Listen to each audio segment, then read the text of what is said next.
बदलते भारत की शान।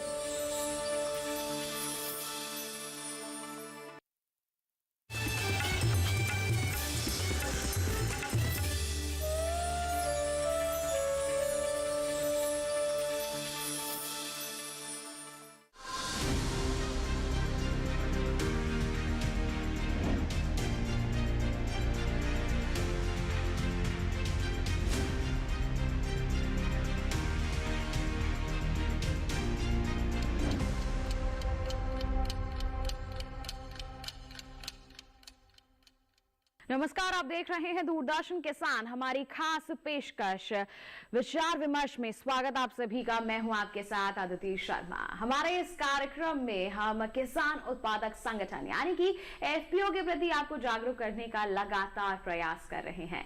हमारे कई किसान हैं जो अब एफपीओ का हिस्सा बन चुके हैं, अपनी आर्थिक स्थिति में बदलाव ला चुके हैं, अपने क्षेत्र के में विकास की लहर दौड़ा रहे हैं। जी हाँ, और आज हमारे इस कार्यक्रम में हम ऐसे ही एफपीओ मेंबर से आपकी मुलाकात करवाने वाले हैं, उनके अनुभव आप तक पहुंचाने वाले हैं। तो एफपीओ से जुड़कर किस तरह के लाभ हो सकते हैं, अगर एफपीओ का निर्माण करना है तो किस प्रक्रिया को हमें अपनाना होगा, अगर एफपीओ से जुड़ जाते हैं तो देश का और साथ ही साथ कहें कि अपने क्षेत्र का विकास किस तरह से संभव है, इन्हीं सवालों के जवाब आज के हमारे इस कार्यक्रम में हम हासिल करेंगे।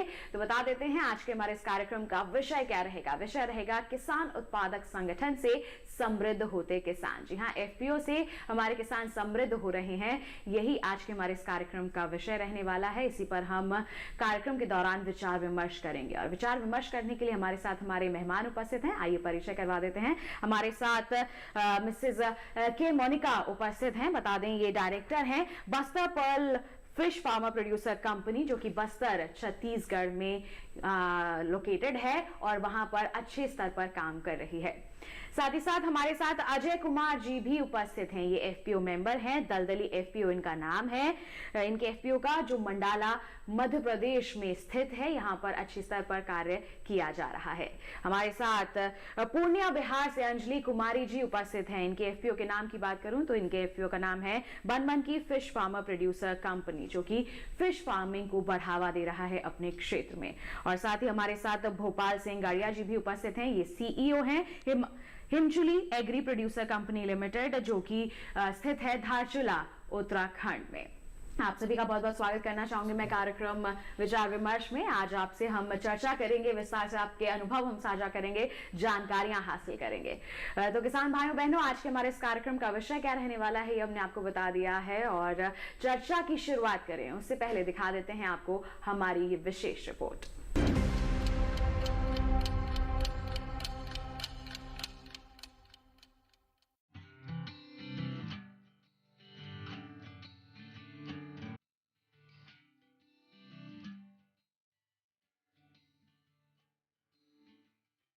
एफपीओ यानी किसान उत्पादक संगठन किसानों का एक समूह होता है जो अपने क्षेत्र में फसल उत्पादन से लेकर खेती किसानी से जुड़ी तमाम व्यवसायिक गतिविधियां भी चलाता है।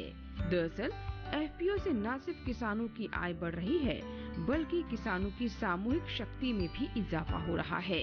एफपीओ के जरिए किसानों को न सिर्फ कृषि उपकरण, खाद, बीज, उर्वरक जैसे कई उत्पाद के थोक मूल्य पर छूट मिलती है, बल्कि एफपीओ तैयार फसल व उसकी प्रोसेसिंग करके उत्पाद को मार्केट में बेचने की सुविधा भी देता है। इस तरह एफपीओ ग्रामीण अर्थव्यवस्था को नई रफ्तार देने का काम कर रही हैं। बाजारों तक किसानों की पहुंच आसान बनाने के क्रम में आज देश के हर ब्लॉक में एक एफपीओ या तो बन चुका है या तो जल्द ही बन जाएगा। एफपीओ के जरिए आज 8 लाख किसानों के 2165 से ज्यादा संगठन ऑनलाइन प्लेटफॉर्म ONDC के साथ जुड़कर व्यापार कर रहे हैं। एफपीओ योजना के तहत प्रत्येक एफपीओ को सरकार की ओर से 33 लाख रुपए की वित्तीय सहायता प्रदान की जाती है।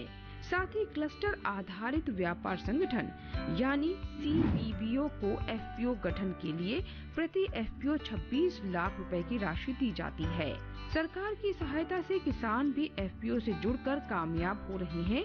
साथ ही एफपीओ से जुड़कर होने वाले इतने फायदों को देखते हुए कश्मीर से लेकर कन्याकुमारी तक एफपीओ बन रहे हैं। और किसान लगातार इससे जुड़ रहे हैं। एक अनुमान के मुताबिक भारत में 12 करोड़ से अधिक छोटे और सीमांत किसान हैं, जिनकी औसत जोत का आकार 1.1 हेक्टेयर से कम है। अधिकांश छोटे और सीमांत किसानों को उत्पाद और उत्पादन के बाद के काम जैसे टेक्नोलॉजी तक पहुंच, उचित कीमतों पर गुणवत्तापूर्ण साजो सामान, बीज उत्पादन, खेतों की मशीनरी की इकाई, मूल्य वर्धित उत्पाद, प्रसंस्करण, ऋण, निवेश और सबसे महत्वपूर्ण बाजार, दोनों में जबरदस्त चुनौतियों का सामना करना पड़ता है। इस प्रकार एफपीओ के गठन के माध्यम से ऐसे उत्पादकों का सामूहिकरण ऐसी चुनौतियों का समाधान करने और उनकी आय बढ़ाने के लिए महत्वपूर्ण है।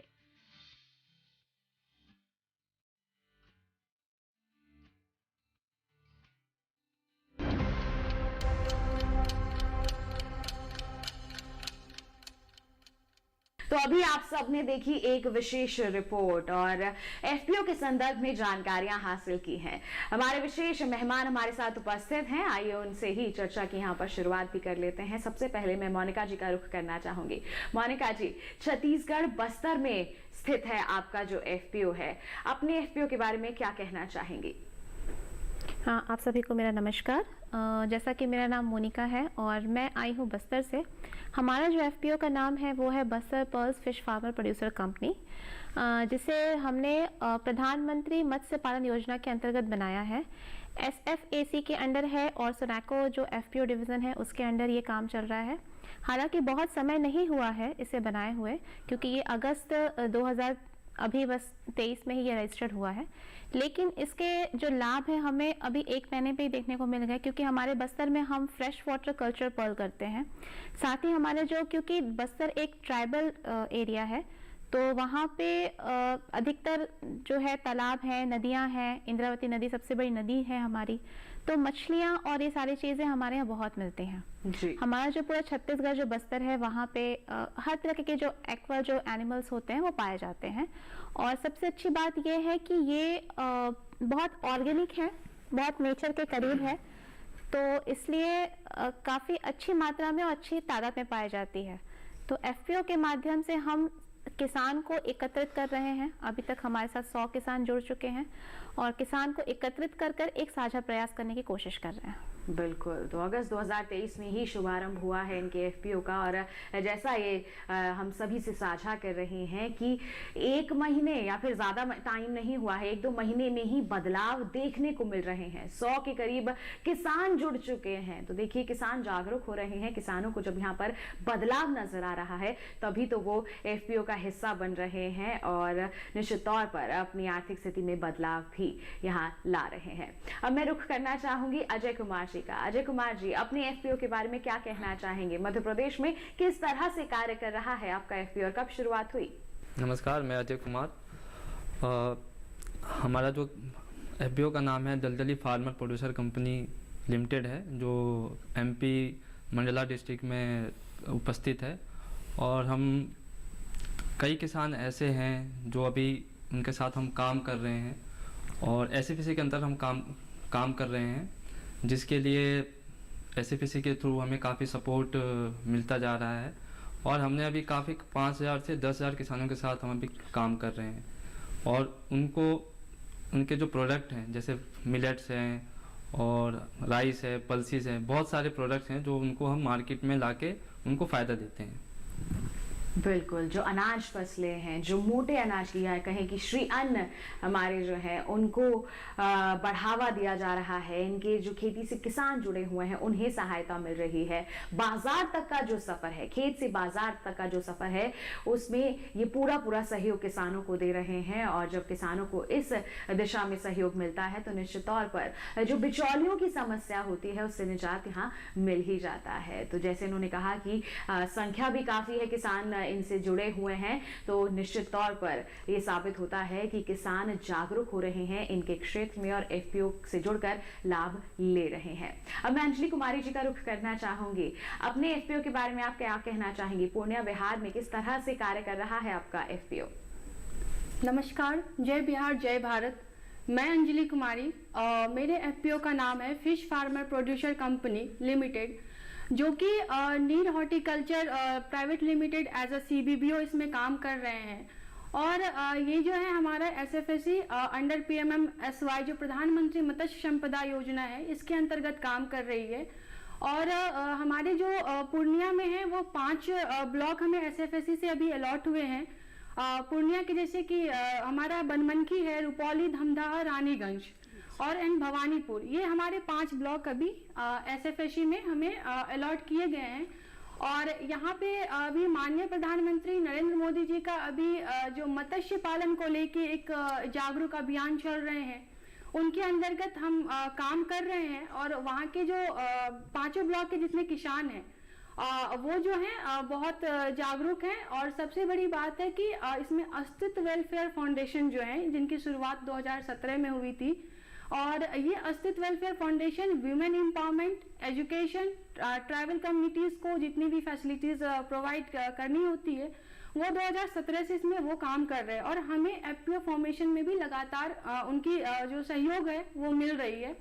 और दूसरी बात ये है कि हमें जो एसएफएसी से हमारा जितना भी 5 एफएफपीओज हैं, वो अभी अगस्त में ही इनकॉर्पोरेटेड हुए हैं। और वहाँ से अभी तक का सफर जो मैंने एज ए सीईओ तय किया है, बनमनखी ब्लॉक में मैं स्पेशली सीईओ हूँ, वहाँ के किसान को मैं जागरूक कर रही हूँ एफएफपीओ के लिए। वहाँ के किसान काफी जागरूक भी हुए हैं। और इससे ये हो रहा है कि लोग वहाँ पे एसएचजी महिलाओं का भी जागरूक इसमें देखा गया है। वैल्यू एडेड प्रोडक्ट जितनी फिश फार्मिंग से लेके प्रोडक्शन से लेके हम लोग प्रोसेसिंग तक जा रहे हैं।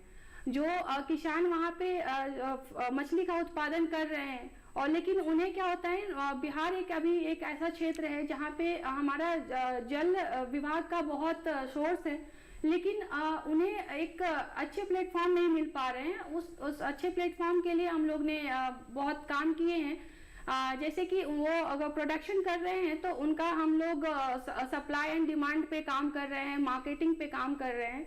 और दूसरी ये है कि जो मछलियाँ होती है उससे बने हुए प्रोडक्ट, जैसे कि मछली का अचार, वहाँ की जो महिलाएं हैं काफी जागरूक है इस चीज को लेके। मछली का अचार हो गया, मछली के पकौड़े हो गए, फिश बॉल हो गए। प्रोसेसिंग में भी आप यहाँ पर आपका जो हम लोग प्रोसेसिंग में भी काम कर रहे हैं, जिससे कि महिलाएं जागरूक हो रही है और महिलाओं की आर्थिक स्थिति मतलब बदल रही है। बिल्कुल। तो वुमेन एम्पावरमेंट की बात कहें, चाहे हम ट्राइबल कम्युनिटीज को आगे बढ़ाने की बात कहें, फिश फार्मिंग की बात कहें, तो इनका जो एफपीओ है वो इन सभी दिशाओं में कार्य कर रहा है और बदलाव की लहर जरूर दौड़ रही है पूर्णिया बिहार में इनके एफपीओ के निर्माण के बाद से।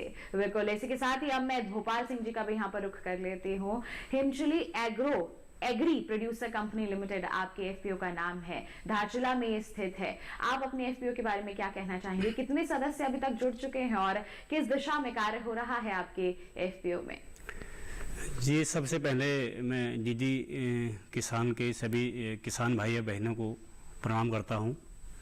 भारत सरकार की महत्वाकांक्षी योजना 10,000 एफपीओ के गठन एवं संवर्धन योजना के अंतर्गत विकासखंड धारचूला में Himcholi agri producer company limited Dharchula के नाम से हमारा एफपीओ का गठन 19 मई 2021 को हमारा गठन हुआ। एसएफएसी के सहयोग से और सीबीबीओ सिनर्जी टेक्नोफिन प्राइवेट लिमिटेड नई दिल्ली जो हमारा सीबीबीओ के सहयोग से अति दुर्गम क्षेत्र होने के कारण वहाँ पर कई विषम परिस्थितियाँ वहाँ पर हैं। तो हम शुरू में हमने 10 जो हमारे बीओडी होते हैं, बोल ऑफ जार को लेके हमने उसका गठन किया था। अभी वर्तमान में हमारे 400 से अधिक किसान उसमें हमारे जुड़े हैं।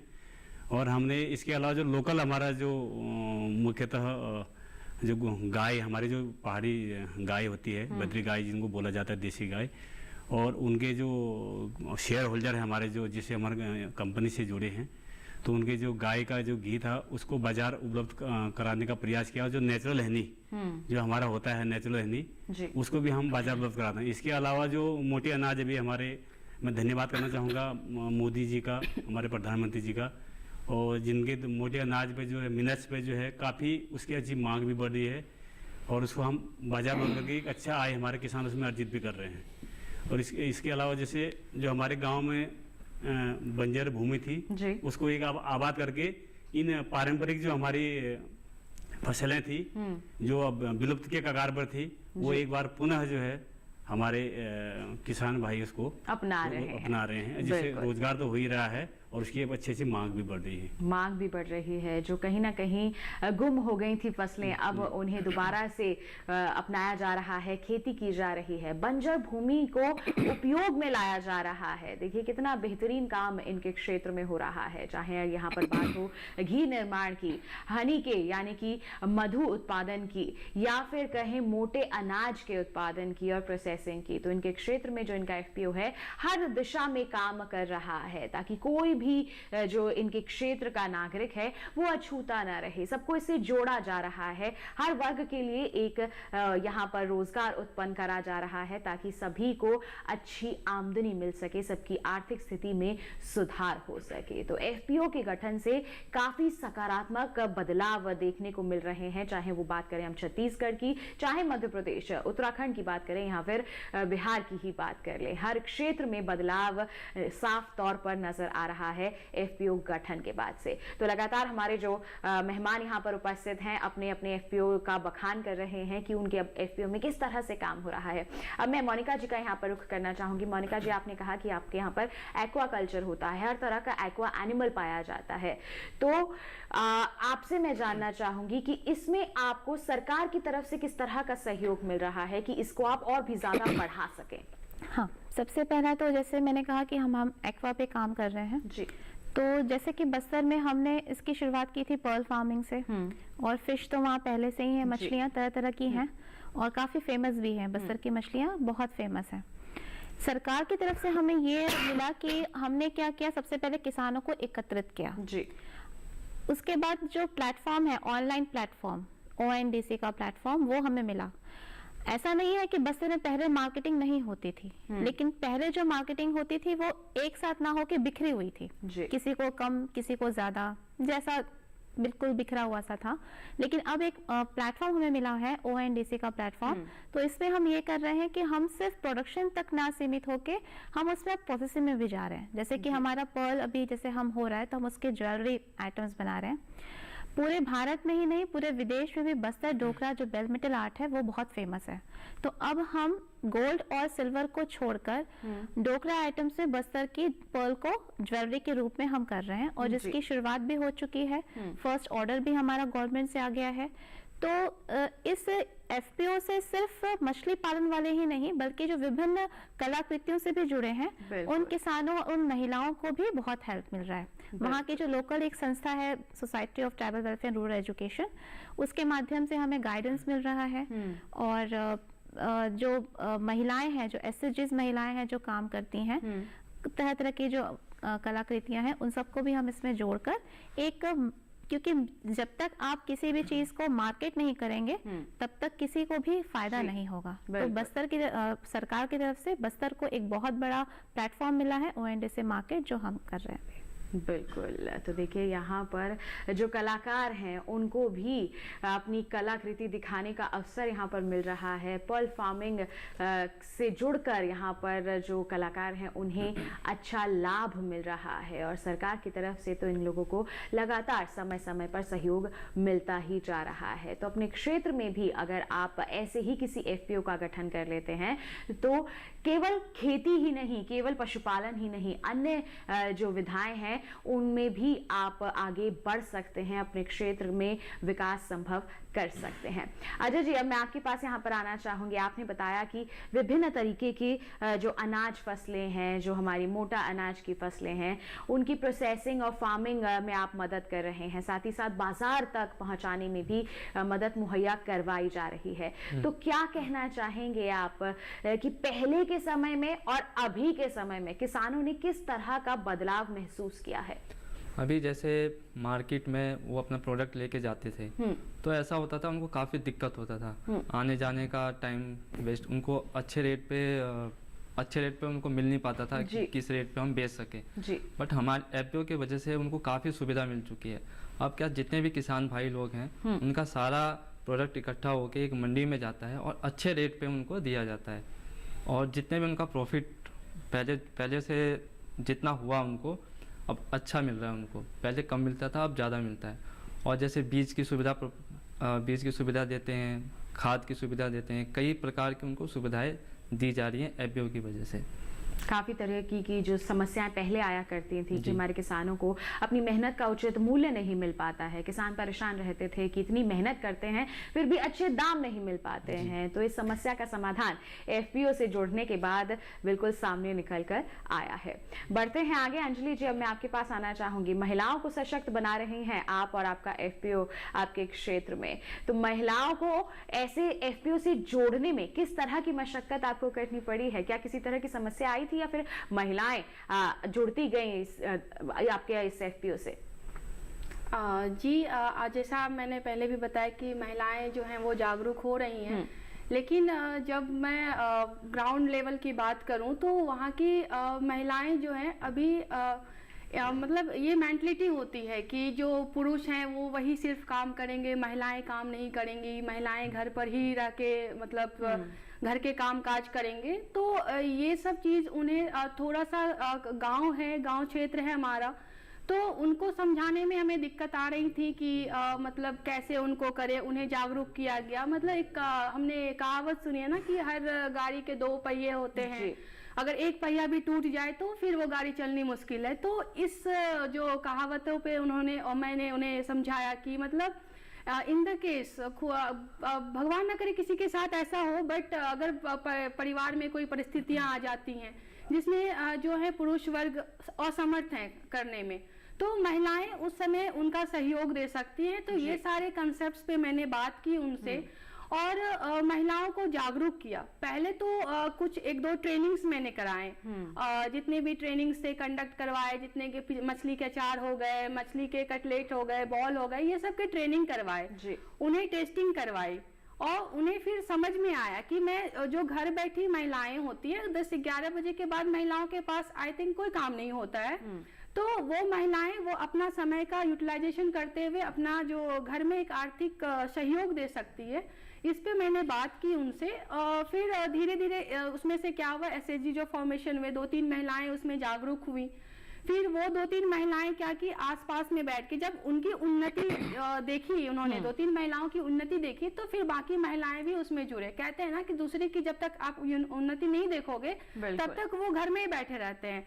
और ऐसा है कि जेलेसी फैक्टर्स जो होते हैं ना कि मतलब ठीक है हम अगर वो आगे बढ़े तो मैं भी बढ़ूं, तो हमारा एक एफपीओ का गठन का एक ये मोटो था कि एक लोग आगे बढ़ेंगे तो उसके पीछे 10 लोग जरूर आएंगे। तो हमारी वहाँ की जो 2-3 महिलाएं थी पहले वो आगे आई, उसके बाद उन्होंने फिर बात का विस्तार किया, उसके बाद उन्होंने फिर उसमें जुड़ते चले गए और वो अभी काफी सक्रिय है। जो महिलाएं उस समय मना कर रही थी कि नहीं मुझे ये नहीं करने हैं, मेरे परिवार वाले सहमत नहीं है इस चीज से, लेकिन आज वो आगे आके बोल रही है कि नहीं हमें ये काम करना है, हमें इस गठन से फायदा हो रहा है और इसमें और क्या हो गई नया कुछ सीखने की। मतलब एक प्रोडक्ट से मैंने शुरुआत की थी और लेकिन उन्होंने क्या किया, हजारों प्रोडक्ट्स की डिमांड कर रहे हैं कि आप हमें बताइए, हमें ट्रेनिंग दीजिए, मैं करूंगी।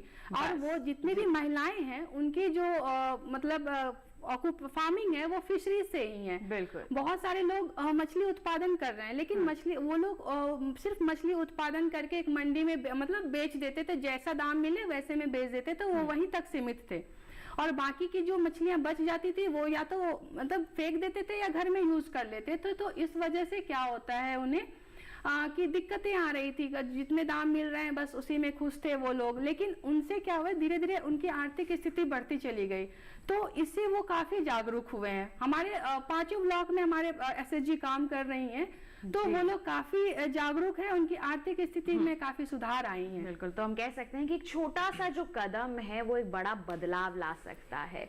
एक के अनुभव से ही दूसरे सीखते हैं, जागरूक होते हैं, और यही सिद्ध हुआ है इनके क्षेत्र में भी। महिलाओं ने, सभी ने नहीं लेकिन 1-2 ने जैसे ही शुरुआत की, इनका सहयोग पाकर इनके जुड़कर अन्य महिलाओं ने भी उनकी उन्नति देखी और वो भी जागरूक हुई और आगे बढ़ती चली गई और अब एक समूह बनाकर सभी आगे बढ़ रही हैं, हर रोज कुछ नया सीखने का प्रयास कर रही हैं और अपनी आर्थिक स्थिति में, जैसा हमारी मेहमान कह रही हैं कि बदलाव लाने में सामर्थ्य हो चुकी हैं इनके क्षेत्र की महिलाएं। तो हर जो महिला है हमारे देश की वो भी ये कर सकती है, अपनी आर्थिक स्थिति में बदलाव ला सकती है, अपने परिवार का अच्छे से पालन पोषण कर सकती है। बस आपको कदम यहां पर उठाना होगा, अपने क्षेत्र के जो एफपीओ हैं उनसे जुड़ना होगा। केवल पुरुष ही क्यों आगे बढ़े, महिलाएं भी आगे बढ़ सकती हैं और ये काफी महिलाएं करके दिखा भी रही हैं।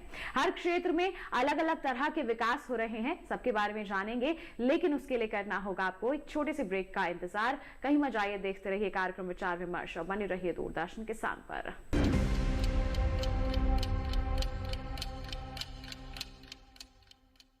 रोज सब्जी का स्वाद बढ़ाए और घर वालों का प्यार पाए। गोल्डी सब्जी मसाले, जहाँ जाए रिश्ते बनाए, गोल्डी मसाले। अरे रामदयाल, तेरी उपज का क्या हुआ? अरे औने पौने दाम मिल रहे थे इसलिए नहीं बेची। और तुम्हारी उपज? मेरी उपज ये रही मेरे मोबाइल में एकदम सुरक्षित। अरे ये तो कोई रसीद लगती है। कोई रसीद नहीं, डिजिटल रसीद है जो WDRA से पंजीकृत वेयर हाउस में उपज रखने से मिलती है। WDRA? WDRA भारत सरकार की एक संस्था है जो अच्छे और सुव्यवस्थित वेयर हाउसों को पंजीकृत करता है। अच्छा, अब तुझे इस रसीद का कमाल दिखाता हूँ, चला। देखा, इस रसीद पर बैंक से लोन हो गया। ये तो कमाल हो गया। कमाल तो अभी और भी है भैया। देखो, जब और जहाँ उपज के अच्छे दाम मिलेंगे उपज बेच दूंगा और फिर बैंक का सारा लोन भी चुकता कर दूंगा। अरे वाह। मुन्नी, पापा आप मेरा नया बैग लाए? हाँ, ये रहा तुम्हारा नया बैग। और तुम्हारे लिए झुमके। WDRA का प्रयास, किसानों का आर्थिक विकास।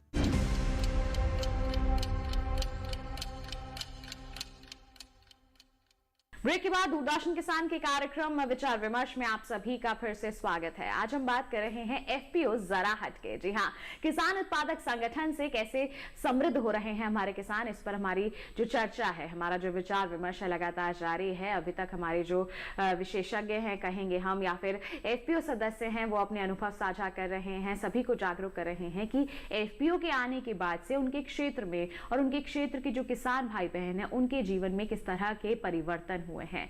अब मैं यहाँ पर भोपाल सिंह जी का रुख करना चाहूंगी, उनसे जानना चाहूंगी। आपने बताया कि घी का प्रोसेसिंग आप कर रहे हैं, शहद उत्पादन से भी जुड़े हुए हैं, जो ट्राइबल कम्युनिटी है उसको भी आप आगे बढ़ाने का प्रयास कर रहे हैं। तो इन सब दिशाओं में जब आप काम करते हैं तो एकजुट होकर काम करने में किस तरह से सफलता मिल रही है?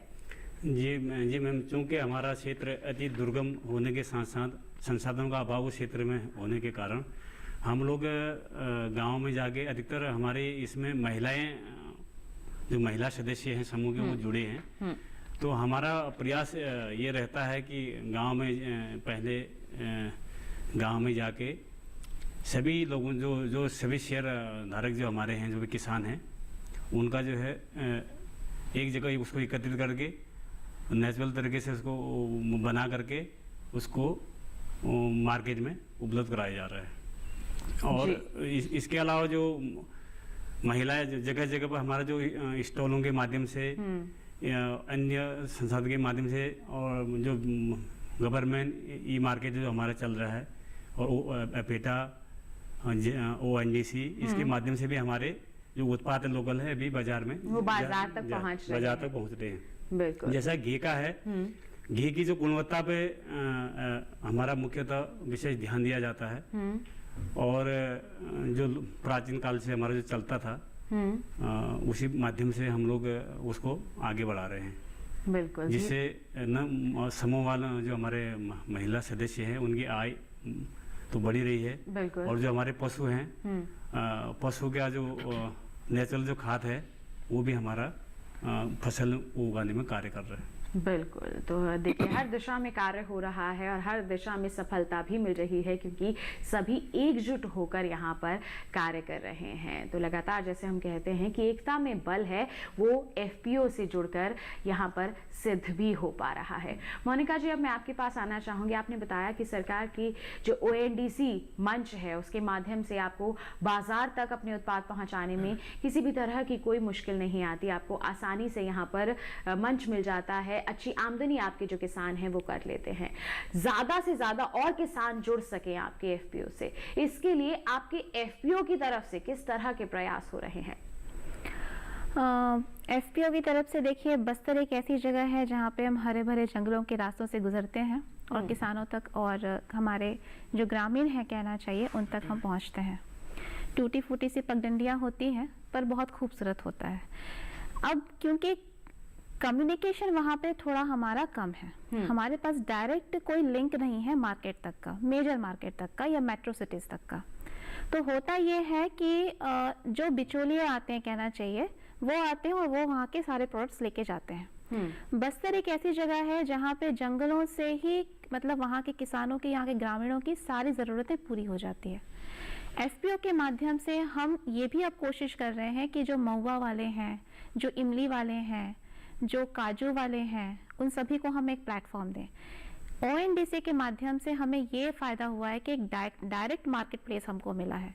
अब हमको रेट तय करने के लिए या किसी और चीज़ के लिए किसी बिचौलियों की ज़रूरत नहीं है, क्योंकि बस्तर है, जो भी हम करना चाहते हैं तो ऐसा होता है कि या तो रायपुर या तो जो मेजर सिटी है हैदराबाद या जो उससे कनेक्शन है, क्योंकि मेट्रो दिल्ली तक अगर मुझे आना है तो मेरे पास कोई रास्ता नहीं था। लेकिन अब गवर्नमेंट के इस कदम से एक बहुत अच्छा, क्योंकि इनसे हमको न केवल फंड की मदद हो रही है, साथ ही एक डायरेक्शन मिल रहा है कि आपको मार्केट कैसे करना है जी। ये एक बहुत मतलब बड़ी चीज़ है कि आपको मार्केट कैसे करना है। आप सामान तो बना देंगे पर मार्केटिंग सिस्टम अगर आपका सही नहीं है तो आप सफल नहीं हो पाएंगे। तो ये एक बहुत बड़ा एक जो है हमारे जो महिलाओं के लिए है, स्पेशली जो किसान जो काम कर रहे हैं, क्योंकि बस्तर एक महिला प्रधान जगह है जहाँ पे अधिकतर ट्राइबल हैं, आदिवासी हैं, तो महिलाएं ही वहाँ ज़्यादा काम करती हैं। अब इसके माध्यम से जैसे हमने मिलेट्स के प्रोडक्ट्स को भी हमने इसमें इंट्रोड्यूस किया है, जैसे कि रागी के लड्डू हैं, मिक्सचर है, कोदो है, कुटकी है, ये सारे मिलेट्स उत्पादन जो हमारे बस्तर में इफराद होते हैं जी। तो इन सभी के लिए एक बहुत अच्छा मार्केट प्लेस हमको मिला है और उम्मीद है कि अभी 2 महीनों में तो काफ़ी हमें फ़र्क मिला है, ऑर्डर्स भी आ रहे हैं। अब उम्मीद है कि हम इसे और ज़्यादा 100 किसानों से ज़्यादा अभी हमारी तैयारी कि हम इसमें 1000 किसानों को जोड़ें और हर ब्लॉक से जोड़ें, पूरा ज़िला कवर करें। बिल्कुल। तो ये एक हमारी कोशिश है जी जो हम करने जा रहे हैं। बिल्कुल, और ये कोशिश रंग ला रही है और आगे भी ऐसे ही रंग लाती रहेगी। इतने कम समय में इनके क्षेत्र में इतना बदलाव ये महसूस कर रहे हैं। जो पहले कठिनाइयाँ होती थी अब उनका समाधान जब सामने नजर आने लगा है तो निश्चित तौर पर अभी तो जैसे आप कह रही हैं 100 किसान जुड़े हैं, 1000 किसान क्या उससे भी कई गुना तक किसान इससे जुड़ेंगे और अपने क्षेत्र में बदलाव जरूर लाएंगे। एफपीओ की जो सफलता है उसमें अहम भूमिका जरूर निभाएंगे। अजय जी, अब मैं आपके पास यहाँ पर आना चाहूंगी, हमारी सरकार द्वारा एफपीओ अगर किसी क्षेत्र में बन जाता है तो क्या आर्थिक सहायता भी मुहैया करवाई जाती है उस एफपीओ को? जी, उनको बिल्कुल आर्थिक सहायता प्रदान की जाती है ताकि वो अपने संस्था को आगे बढ़ा सकें जी। और अपने जो भी वो लोग उत्पाद करते हैं उनको मार्केट में अच्छे रेट पे मिल सके, क्योंकि जो ओएनडीसी प्लेटफार्म है ये एक ऐसा प्लेटफार्म है जो एक एफपीओ को उनके प्रोडक्ट को मार्केट में लेके जाता है जी। बिल्कुल, तो आर्थिक सहायता यहाँ पर जरूर सरकार की तरफ से मुहैया करवाई जाती है। तो अगर मैं आपके एफपीओ की बात करती हूँ तो कितनी आर्थिक सहायता मिलती है और क्या उसकी प्रक्रिया रहती है? प्रक्रिया ऐसे रहता है, जो भी उनका प्रोडक्ट होता है जो सेल करते हैं तो उनको क्या सीधा डायरेक्ट उनके अकाउंट में उनको पैसे ट्रांसफर कर दिया जाता है ताकि उनको ये ना लगे कि फ्रॉड हो रहा है। क्योंकि आजकल ऐसा होता है कि जो एफपीओ बनाने में इतनी दिक्कत पहले होती थी और अभी भी है, किसान लोग विश्वास नहीं जता पाते हमारे ऊपर कि वो किस हिसाब से हम लोग ये हम इससे जुड़ेंगे तो हमें जी। फायदा होगा जी, या जी। फिर नहीं, एक भरोसा होना यहाँ पर बहुत जरूरी है। तो वो जी। भरोसा लाने के लिए आप लोग किस तरह के प्रयास कर रहे हैं? उनको सरकार की जो भी वो स्कीम होती है उनको उनके बारे में बताया जाता है और उनको ये भी बताया जाता है कि वो इस संस्था में जुड़ें और उनको जितनी भी कठिनाइयाँ होती है वो सारी कठिनाइयाँ उनकी दूर हो जाएंगी। बिल्कुल, सरकार की जितनी भी योजनाएं हैं उनका यहाँ पर लाभ हमारे किसानों को मिल पाएगा। हमारे किसानों के समक्ष इसके प्रति जागरूकता लाई जा रही है ताकि हमारे किसान एफपीओ से जुड़ सके। जो एक डर होता है, एक हिचक होती है, उसे दूर किया जा रहा है ताकि हमारे किसान एफपीओ पर भरोसा कर सके और उससे जुड़ सके। और हमारा कार्यक्रम भी यही प्रयास कर रहा है कि जितनी शंकाएं आपके मन में हैं एफपीओ के प्रति वो सभी दूर हो सके। जैसे ये लोग अपने क्षेत्र में बदलाव लाने में हो पाए हैं, ये लोग फायदा उठा रहे हैं, लाभ ले रहे हैं एफपीओ से जुड़कर, आप लोग भी लाभान्वित हो सकते हैं। बस अब आपको अपना एक कदम एफपीओ की ओर बढ़ाना है। और ऐसे में मैं अंजलि जी आपसे जानना चाहूंगी, अगर कोई किसान जैसे हमारे कार्यक्रम के माध्यम से ही अगर एफपीओ के बारे में जानकारी हासिल कर रहा है, आपके क्षेत्र का जो एफपीओ है उससे जुड़ना चाहता है, तो किस तरह की प्रक्रिया को अपनाए? जी, यहाँ पर क्या है कि मैं बताना चाहूँगी कि जो यहाँ से जो भी किसान बंधु हमें देख रहे हैं और जो हमारा एफपीओ संगठन हुआ है वहाँ पे ऐसा होता है कि हमें एसएफएससी और पीएमएमएसवाई से निर्देश मिले हुए हैं कि 5 ब्लॉक्स हैं, वो अगर दूसरे किसान उसमें जुड़ना चाहते हैं संगठन से तो वो किसान बंधु जहाँ के भी हैं, किसी भी लोकेशन से हैं, वो कनेक्ट सरकार से कनेक्ट कर सकते हैं और वो एसएफएससी से बात कर सकते हैं और वहाँ से अपना जो है एक अपना एफपीओ वहाँ रजिस्टर्ड कर सकते हैं। वहाँ पे रजिस्ट्रेशन का कार्य होगा उनका। फिर उन्हें कुछ डॉक्यूमेंटेशन प्रोसेस होते हैं, डीएससी वगैरह बनाने पड़ते हैं, वो कंपनी फिर CIN नंबर वगैरह जो है लेना पड़ता है। वो सारी डॉक्यूमेंटेशन उन्हें एसएफएससी और गवर्नमेंट की तरफ से मिलती है। और सबसे बड़ी बात है कि हमें जो किसान जो सरकार की योजनाएं हैं वो हर ब्लॉक के हर पंचायत में जाने की है। तो हमें क्या होता है कि जो दूसरे किसान बंधु यहाँ से देख रहे हैं तो वो जहाँ के भी होंगे वो अपने पंचायत में अपने ब्लॉक में एफपीओ का संगठन करें और उन्हें किसी भी सहयोग की आवश्यकता हो तो वो सरकार से डायरेक्ट मतलब सहायता ले सकते हैं। इसमें हमारे इम्प्लीमेंटिंग एजेंसी में एसएफएससी है, पीएमएमएसवाई है, फिर वो जिस क्षेत्र के होंगे वहाँ पे जो भी उनकी योजनाएं होंगी, जो सरकार उसमें काम कर रही होंगी, उनसे सहयोग मिलेगा और वो उस तरह से हमारे एफपीओ में वो जुड़ सकते हैं। और दूसरी बात ये है कि अगर एफपीओ एक तरह से इंटर कनेक्टिंग भी हो सकता है, जैसे कि वो किसान बंधु वहाँ पे अपना एफपीओ संगठन कर रहे हैं, उन्हें एक मार्गदर्शन नहीं मिल रहा है तो वो लोग क्या कर सकते हैं, वो हमसे कनेक्ट कर सकते हैं या यहाँ पे बैठे जो 4 जगह से लोग आए हैं उनसे कनेक्ट कर सकते हैं कि हमने कैसे फॉर्मेशन किए, हमने किस तरह से संगठन किए हैं, वो हमसे बात कर सकते हैं। या फिर जो उनकी उत्पादन हो रही है, अगर एग्जाम्पल की बात करें तो उनके जो उत्पादन हो रही है वहाँ पे और जो हमारे यहाँ उत्पादन हो रही है उस तरह से वो इंटरचेंज कर सकते हैं अपने उत्पाद को, ताकि उनकी जो उत्पाद जो है वो वहाँ तक फैले। उस तरह से किसान वहाँ भी जागरूक होंगे कि जैसे कि बिहार क्षेत्र में अगर मैं बात करूँ तो वहाँ मखाने की खेती बहुत ज्यादा होती है। बिल्कुल। तो जैसे वहां से मखाना हर देश के हर कोने में जाता है तो वहाँ पे सारे किसान लोग जागरूक है कि नहीं हमें मखाना जो है बिहार से मिल जाएंगी। तो उसी तरह बिहार के किसान भी उम्मीद लगाए रखते कि दूसरे जगह पे भी तो कुछ सामान मिल रहे होंगे, तो वो किसान वहाँ कांटेक्ट करेंगे और हमारे किसान जो वहाँ के किसान हमसे कांटेक्ट करें। इस तरह से क्या होगा कि एक संबंध बनेगा और जो संगठन है वो मतलब बना पाएंगे। बिल्कुल। और एक समूह का हिस्सा बन पाएंगे यहाँ पर और बिल्कुल अच्छा बदलाव हम कहेंगे यहाँ पर पूरा सहयोग भी यहाँ पर मिल पाएगा।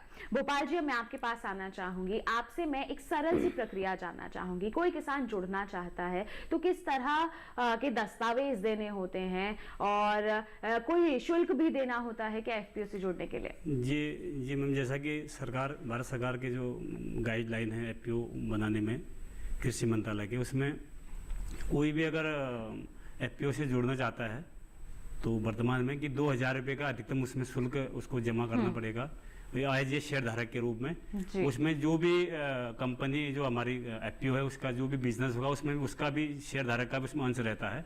जैसे हम कोई चीज़ अगर बाजार में घी बेच रहे हैं तो हम उसका जैसे 700 रुपया उसका मूल्य है, तो उससे हम 800 रुपये पे खरीद सकते हैं।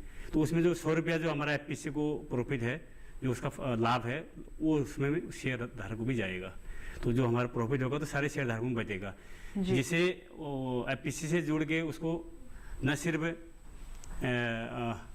अपना उत्पाद अच्छे रेट पे जो बाजार में मिल रहा है उससे भी अच्छे रेट पे उसको मिल रहा है, बल्कि उसका जो लाभांश है, जो अंश है, वो भी शेयर धारक को जो उपलब्ध होगा। मुनाफा होता है वो भी हर सदस्य के समक्ष यहाँ पर बांटा जाता है। दस्तावेज के बारे में क्या कहेंगे, क्या क्या दस्तावेज के लिए जो आधार जो कॉपी होती है, उसकी आधार कॉपी, पैन कार्ड और जो बैंक का जो खाता नंबर, जो बैंक अकाउंट का डिटेल्स, और ये चीजें उसको जमा करनी होती है एफपीसी में। जो अपने पहचान पत्र है, अपने बैंक की डिटेल्स हैं, वो सब यहाँ पर जमा करनी होती है। क्या जमीन के बारे में भी कुछ जानकारी देनी होती है हमारे किसानों को? जमीन का तो ऐसा अभी कुछ विवरण नहीं है, लेकिन अधिकतर ये है कि किसानों के पास जमीन होती है, तो इसमें जमीन का तो ऐसा अभी इतना कुछ विवरण नहीं देना होता है, लेकिन आपको अपने पहचान पत्र और बैंक खाते की जानकारी साझा करना बहुत जरूरी है। और एक छोटा सा शुल्क राशि है,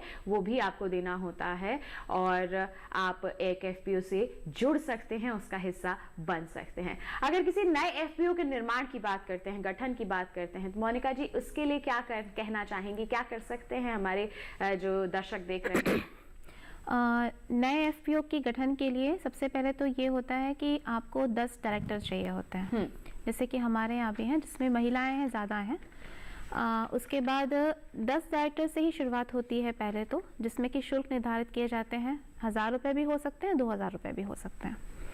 डॉक्यूमेंट्स में ऐसा है कि जो फोटो है, पासबुक है, आधार कार्ड है, पैन कार्ड है या वोटर आईडी है, और किसान का पट्टा कि उसकी ज़मीन कितनी है, कितने हेक्टेयर की है।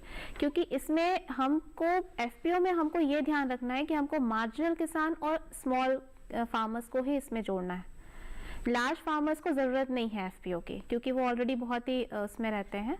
तो हम कोशिश यही करते हैं कि जो मार्जिनल है और जो स्मॉल है उनका हम चयन करें, जी, जो प्रॉपर तरीके से किसान कहलाते हैं, उनको लेना है। और जब ये एफपीओ एक जो स्टेट का जो एफपीओ जो डिवीजन होता है, वहाँ पे इसकी सारी कॉपीज भेज के वहाँ से रजिस्टर्ड होता है।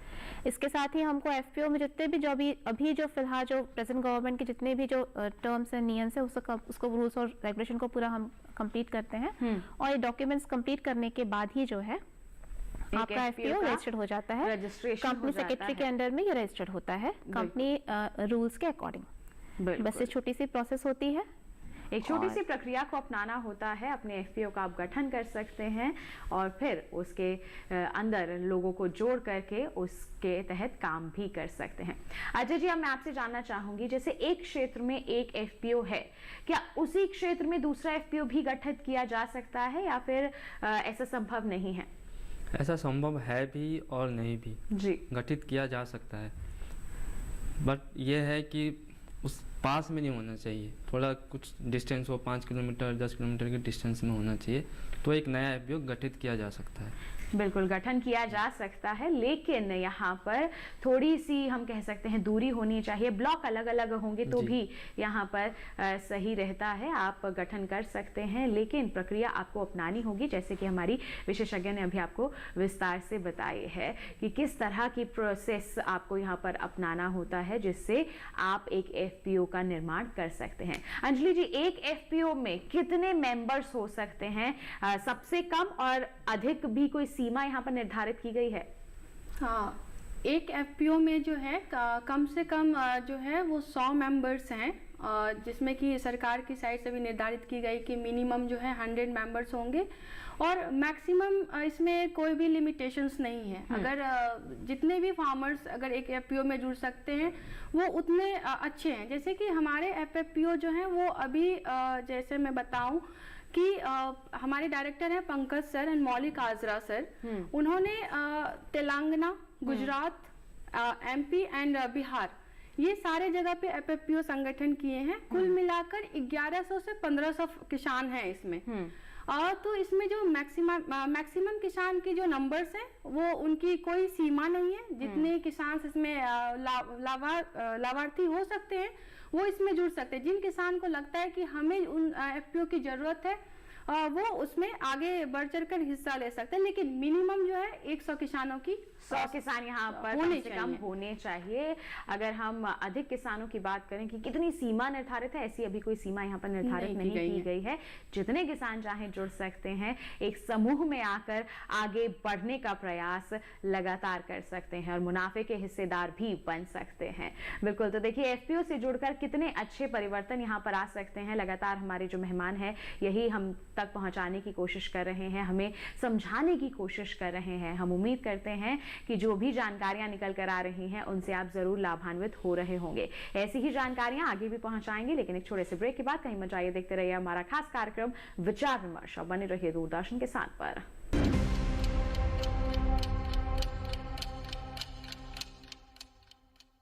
रोज सब्जी का स्वाद बढ़ाए और घर वालों का प्यार पाए। गोल्डी सब्जी मसाले, जहाँ जाए रिश्ते बनाए, गोल्डी मसाले।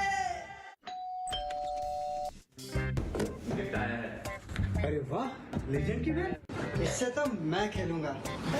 फ्यूचर बैटिंग लेजेंड है। इसमें जिसका नाम लिखा है बैट उसी को मिलेगी। अरे यार, देखा, अगर इस पे मेरा नाम नहीं लिखा होता तो कितनी दिक्कत हो जाती। इसलिए आरबीआई कहता है बैंक अकाउंट हो या बैंक लॉकर, उसमें नॉमिनी का नाम जरूर दर्ज करें ताकि आपकी जमा पूंजी उसी को मिले जिसे आपने नामित किया है। आरबीआई कहता है जानकार बनिए, सतर्क रहिए। क्या गुस्सा आप पर हावी हो रहा है? टेलीमानस के 14416 पर कॉल कर गुस्से पर काबू पाने के लिए मार्गदर्शन प्राप्त करें।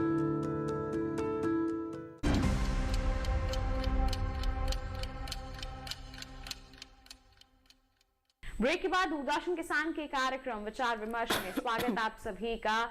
आज हम बात कर रहे हैं एफपीओ जरा हटके के बारे में। जी हाँ, किसान उत्पादक संगठन से समृद्ध हो रहे हैं हमारे किसान, इसी पर हमारी चर्चा लगातार जारी है। अलग अलग क्षेत्रों के एफपीओ मेंबर्स हमारे साथ यहाँ पर उपस्थित हैं। किस तरह से उनके एफपीओ के तहत कार्य हो रहा है, कैसे किसान जुड़ रहे हैं, कैसे बदलाव आ रहा है, ये सभी अनुभव हमारे जो विशेषज्ञ हैं हम सभी से साझा कर रहे हैं और लगातार जागरूक करने का प्रयास कर रहे हैं कि हमारे अन्य जो दर्शक इस समय हमें टेलीविजन पर देख रहे हैं वो भी एफपीओ का हिस्सा जरूर बने। अभी तक हमने जाना है कि अगर आपके क्षेत्र में किसी एफपीओ का निर्माण करना है तो वो कैसे किया जा सकता है, क्या प्रोसेस रहता है, कितने मेंबर्स हो सकते हैं। और अब हम यहाँ पर संदेश भी ले लेते हैं और साथ ही साथ अनुभव भी देख लेते हैं कि बदलाव क्या महसूस किया है हमारे एफपीओ मेंबर्स ने। क्या कहना चाहेंगे भोपाल जी? आपका पहाड़ी क्षेत्र है, यहाँ पर खेती करने में हमारे किसानों को मुश्किलें तो आती ही हैं। जैसे ही एफपीओ का सहयोग उन्हें मिल रहा है तो किस तरह का परिवर्तन महसूस किया जा रहा है? जी, जैसा कि हमारा दुर्गम क्षेत्र पूर्व में मेरे द्वारा कहा गया है जी कि दुर्गम क्षेत्र होने के बाद भी जो वर्तमान में जो विभिन्न योजनाएं एफपीओ के माध्यम से सरकार द्वारा संचालित की जा रही हैं, तो उसका न सिर्फ उनको लाभ मिल रहा है। जैसे हमारा एफपीसी में हम लोग उनको निःशुल्क बीज उपलब्ध कराने का भी प्रयास करते हैं, तो उसके विभिन्न तरह के उनको प्रोत्साहन दे करके उनको आगे इस अपने बिजनेस के लिए आगे बढ़ाने का प्रयास करते हैं। बिल्कुल। जैसा कि अभी मिनट्स पे भी बात आई कि मिनट्स का जो अभी वर्तमान में इतना बढ़िया महत्व उसका पड़ा है, बिल्कुल, कि हम लोग अभी 60 लाख का जो अभी टर्नओवर से भी अधिक का उसमें है एफपीसी में। और जो विभिन्न आपका जवाहर नवोदय विद्यालयों में जो सरकार ने भी अनिवार्य कर दिया है, जो और जो एसएससी भी हैं, आईटीबी भी हैं, इनके वहाँ से भी हमारी अच्छी मांग आ रही है। क्योंकि हमने पूर्व में गवर्नमेंट ई मार्केट में जब हमारा पंजीकरण होने के बाद में, तो उसके माध्यम से हमारी उसमें मार्केटिंग हो रही है, उसमें बिजनेस बढ़ रहा है। बिल्कुल, मिलेट्स की मांग लगातार बढ़ती जा रही है जिसका फायदा हमारे किसानों को मिल रहा है। किसान उसकी खेती से जुड़ रहे हैं, पहुंचा रहे हैं, जो मांग है उसकी पूर्ति यहाँ पर कर रहे हैं। क्या संदेश रहेगा भोपाल जी आपका हमारे सभी दर्शकों के लिए कि क्या एफपीओ से जुड़कर वो लाभ ले सकते हैं? मैं सभी जो हमारे किसान भाई हैं उनसे भी निवेदन करूँगा कि भारत सरकार की बहुत अच्छी ये योजना इसमें चल रही है और जिसका फ़ायदा हमारे किसानों को तो मिल रहा है, हमारे एफपीसी को मिल रहा है। हम भी महसूस कर रहे हैं कि हमें अच्छा बाजार इसका उपलब्ध भी हो रहा है। उसका प्रचार प्रसार हो रहा है। तो आप अधिक से अधिक किसान उसमें जुड़ें, किसान भाई अधिकतर इसमें जुड़ करके न सिर्फ अपना आर्थिक आय इसमें अर्जित कर सकते हैं, बल्कि दूसरे अन्य लोगों को, अन्य जो हमारे किसान भाई हैं जो हैं, वो भी उसका लाभ प्राप्त कर सकते हैं और एक आप इससे जुड़ के एक बहुत अच्छा आय अर्जित कर सकते हैं। बिल्कुल, आय अर्जित तो कर ही सकते हैं, बल्कि अन्य लोगों के उद्धार में भी एक अहम भूमिका जरूर निभा सकते हैं। बहुत ही अच्छा संदेश यहाँ पर दिया है आपने भोपाल जी। अब मोनिका जी, आपका क्या संदेश रहेगा हमारे किसानों के लिए, हमारे देश के जितने भी दर्शक हमें देख रहे हैं उनके लिए, कि एफपीओ से जुड़कर क्या फायदे मिल सकते हैं उन्हें?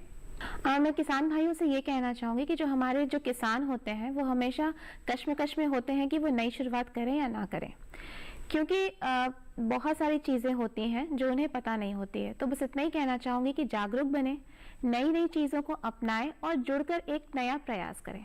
साझा प्रयास वाकई में एक नया बदलाव लेकर आता है, जिससे कि आजकल के जो हमारे नए बच्चे हैं वो खेती किसानी से दूर भाग रहे हैं। आपके इस कदम से वो भी जुड़ेंगे और आप यकीन मानिए कि किसान ही एक वो संगठन है जो खुद भी आगे बढ़ सकता है, क्षेत्र को आगे बढ़ा सकता है, राष्ट्र को आगे बढ़ा सकता है। और सरकार की भूमिका हमें इसमें बहुत ज़्यादा विश्वास पात्र लग रही है।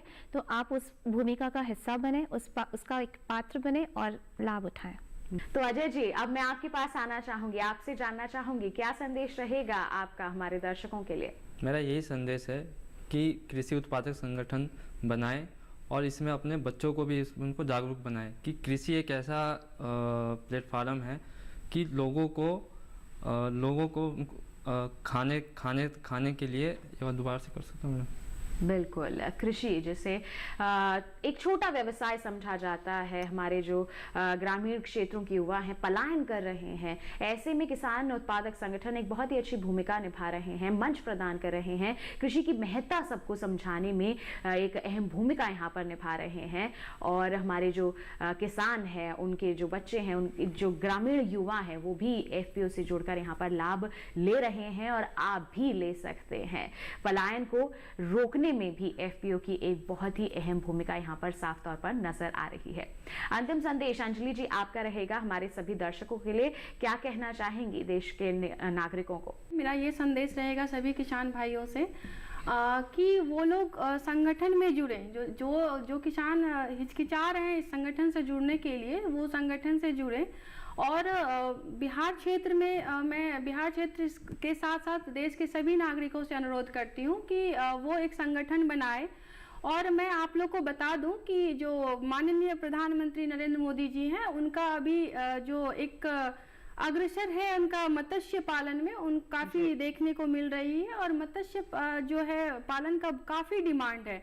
वो चाहे यहाँ से लेके देश से लेके विदेश तक उनका डिमांड जो है, उनसे बने हुए चीज़ें, वैल्यू एडेड प्रोडक्ट्स की बात करें या फिर मछली प्रोडक्शन की बात करें, उनको जो है काफ़ी डिमांड है। लेकिन हमारे किसान जो हैं वो मतलब वो डिमांड्स पूरा भी कर रहे हैं, लेकिन अभी भी कुछ टेक्निकल इश्यूज हैं जिसकी वजह से किसान अभी थोड़े से पीछे पड़े। तो इसकी वजह से मैं चाहूँगी कि संगठन में जुड़े और सरकार की जितनी भी लाभ हैं, जैसे कि प्रधानमंत्री मत्स्य संपदा योजना में काफ़ी योजनाएं आई हैं। डायरेक्ट सब्सिडीज़ की बात करती हैं, 60% सब्सिडीज़ जो है और 60-40 का रेशियो चलता है।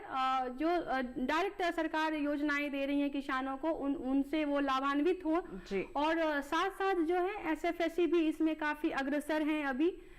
वो किसानों को काफ़ी फंडिंग भी कर रही हैं और ट्रेनिंग्स भी कंडक्ट करवा रही हैं। और हम लोग का संगठन खुद एक सीफा जो central institute of fresh water aquaculture है, CIBA central institute of brackish water aquaculture, ये दोनों से टाई अप की हुई है ट्रेनिंग्स के लिए। हमारे जितने भी बीओडी डायरेक्टर्स हैं और किसान भाइयों, उनको वहाँ से प्रशिक्षण दिया जा रहा है और किसान वहाँ से ले भी रहे हैं। इसीलिए मैं चाहती हूँ कि जितने भी किसान हैं वहाँ से वो प्रशिक्षण लें और अपने घर आकर उनका जो है पालन करें और अपनी आर्थिक स्थिति को बढ़ाएं।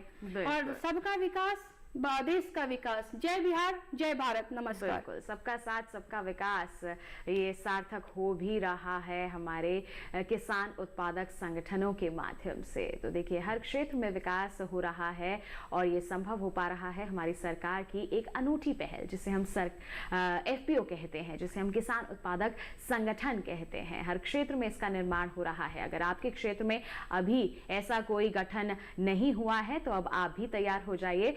से ही एक FPO का गठन कीजिए, किसानों को जोड़िए और उसके जितने भी लाभ हैं, सरकारी योजनाओं के भी जो लाभ हैं, सीधे तौर पर आपको मिल जाएंगे। हमने आज के इस कार्यक्रम में बहुत ही अच्छी चर्चा यहाँ पर की है, विचार विमर्श किया है और इतनी महत्वपूर्ण जानकारियां उभर कर सामने आई हैं और सभी जानकारियों के लिए सभी हमारे मेहमानों को मैं बहुत बहुत धन्यवाद देना चाहूंगी। आप यहाँ पर उपस्थित हुए, आपने सभी को जागरूक किया, बहुत बहुत धन्यवाद आप सभी का। तो आज के हमारे इस कार्यक्रम में आपने जाना किसान उत्पादक संगठन से कैसे समृद्ध हो रहे हैं हमारे किसान। उम्मीद करते हैं कि अब आप भी ऐसे ही किसी FPO से जरूर जुड़ेंगे और अपने आप को समृद्ध जरूर बनाएंगे। और बता दें आपको कि अगर आपके पास कोई सवाल या फिर सुझाव है हमारे कार्यक्रम के लिए तो वो आप हम तक भी पहुंचा सकते हैं। ईमेल ID आप हमारी नोट कर लीजिए। ईमेल ID है vicharvimarsh08@gmail.com। इस पर आप अपने सवाल या फिर सुझाव जो भी है कार्यक्रम के लिए आप हम तक पहुंचा सकते हैं। और इसी वादे के साथ कि अगले सप्ताह एक नया विषय आपके लिए लेकर होंगे हाजिर, उस पर करेंगे विचार विमर्श। तब तक के लिए हमें दीजिए इजाजत, लेकिन आप बने रहिए दूरदर्शन किसान पर। नमस्कार।